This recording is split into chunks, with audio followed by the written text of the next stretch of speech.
It's over for the G2 Master. Police? Okay. No way, someone's house is actually on fire. We should go there. I did it, guys. Yep, I did it.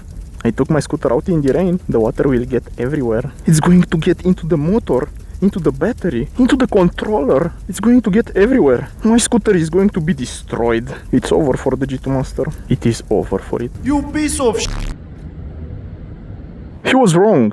Let me speak you the facts. Well, you see, the G2 Master and the G3 Pro are very well built scooters. However, I saw something on my Instagram while I was procrastinating like a loser in my bed. That's right, the G4 is not waterproof. I mean, not enough. That triggered such a fear in my soul. I will never take my G4 out again on a rainy situation. Yep. Then I realized that I washed my scooters to the car wash at least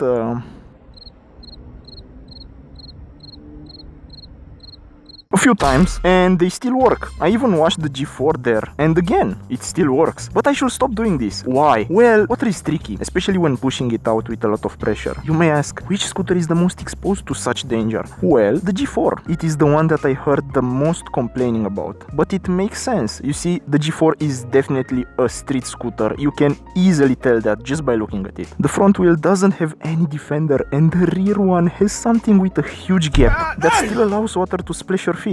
I took mine off because I'm never going to take it out in the rain. I am too afraid to do that. Also, it looks way more clean without it. The motor seems waterproof enough. It has rubber on the bearing. There is no way water can get in. But the deck, well, I don't trust it. It might be splash proof and all that, but if the water manages to get in, it will be trapped there, and most likely will have contact with the cells. Well, that's a big problem. They will get rusty and eventually catch fire someday. Anyway, we don't want that to happen, so don't wash your G4 scooter with pressurized water. Get your wet sponge and clean it manually. Thank me later. The G3 Pro, on the other hand, is well built. Not only it has waterproof motors, controller and battery, yes, they actually built it well. Still, maybe don't submerge it into the water. Prove to yourself that you have at least one brain cell. But the best thing about it, well thought and engineered, is the little hole right there that allows water to get out of it. Sick, I know. Good job, Kukirin. Caveman technology? Yes. But without it, water will get trapped in, just like it would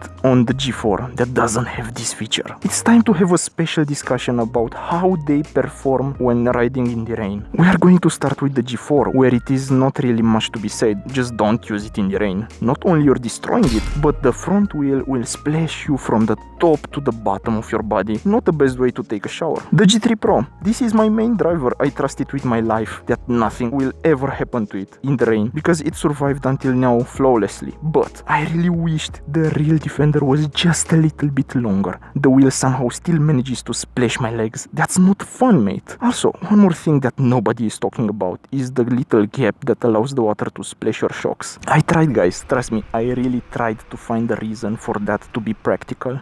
And the only good thing that I could came up with is that you ride in the mud.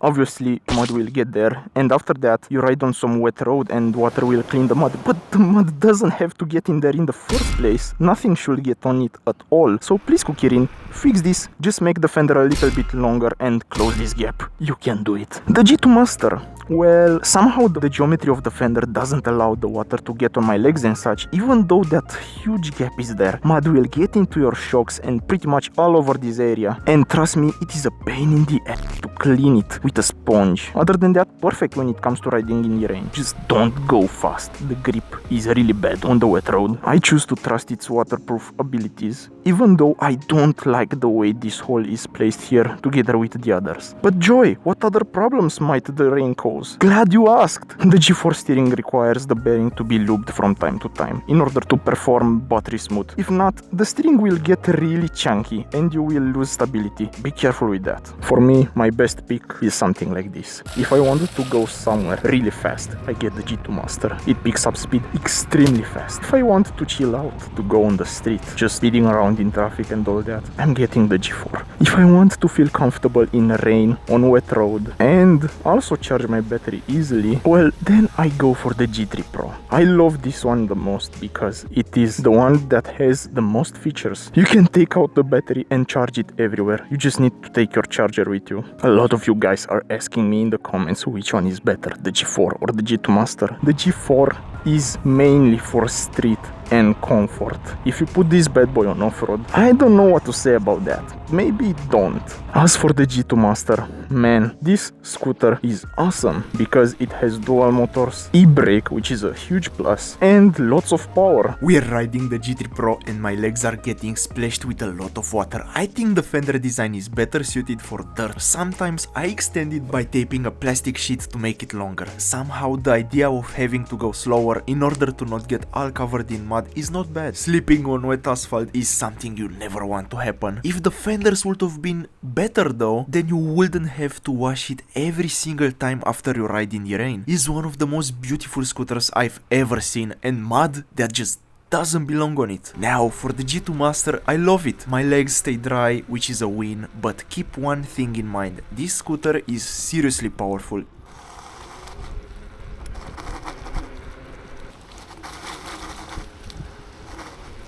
If you hit the throttle too hard on a slippery road, the front wheel will spin like crazy and you'll lose control fast.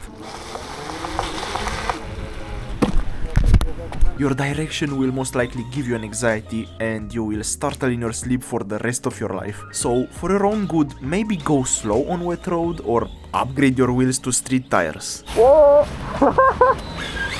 The G4. Well, this big boy never stops surprising me by how nice and smooth it is on the street. Obviously, I took it on dry road, otherwise who knows what can happen to it. Some people rather to fuck around and find out. I'd rather keep calm and freak out. No way. Yo, I was recording this audio and someone's house is actually on fire. We should go there. Well, call me crazy, but I'm actually going there. Wow, that's a huge fire right there. Yo, I don't know if you can see it. It's all dark and fumes. No way. We are going straight into it. I can only imagine what those people feel. I mean, it's not easy to see your house on fire. Oh no! Looks like I'm too low on battery. We are close to it, guys. We are so low on battery. We have only 2 lines. The color red showed up on the screen. That's not fun to see. Is this the place? My anxiety is always raising when doing this in traffic. What if somebody is going to take a left turn or just open the door? And it's gone. Well, I'm actually glad that I didn't find it. That's a lot of emotional content to see. Yep, lost it. Time to head home. Is the police going to say anything about us? Police? Okay. They don't give a shit.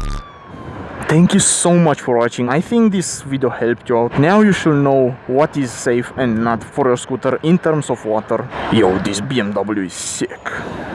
That was pretty much it for today, guys. As always, keep being amazing and stay tuned!